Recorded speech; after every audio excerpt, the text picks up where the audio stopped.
Sahiwal Prince Altaf Hussain की report के मुताबिक मिस्टर अली एजाज डिवीजनल सदर कार शोरूम ऑनर साहिवाल ने कहा है कि हुकूमत रुपये की कदर में इस्तेहकाम के असरात आवाम को जल्द अज जल्द मुंतकिल करे। पेट्रोल, बिजली, गैस, आटा, चीनी, घी, दालों समेत दीगर अशिया खुर्दनोश में आवाम को रिलीफ दिया जाए। डॉलर की कीमत में कमी के बावजूद अशिया ज़रूरिया की कीमतों में कमी ना होने का कोई जवाज़ नहीं रहता। अशिया ज़रूरिया की कीमतों में कमी के बजाय इजाफा आम आदमी के लिए मुश्किलों के पहाड़ खड़े कर रहा है।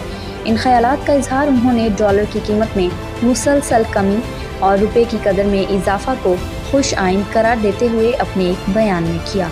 मिस्टर अली एजाज ने मज़ीद कहा कि गुज़िश्ता कई हफ्तों में डॉलर की बढ़ती कीमत के पेश नज़र तमाम अशिया ज़रूरिया की कीमतों में तशवीशनाक हद तक इजाफा हुआ है, जबकि अब डॉलर की कीमत में कमी वाक़या हो रही है।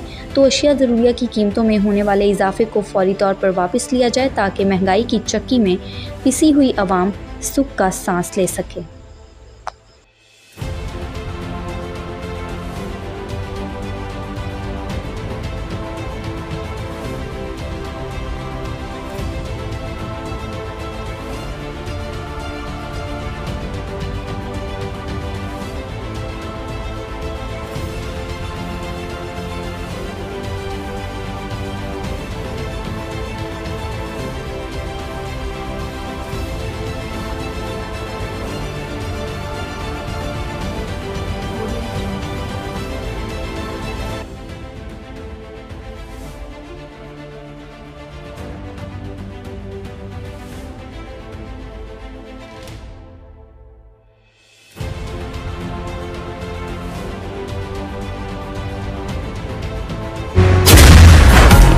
पाकिस्तान's fastest cooling barrel refrigerator, cooling का नया स्टैंडर्ड।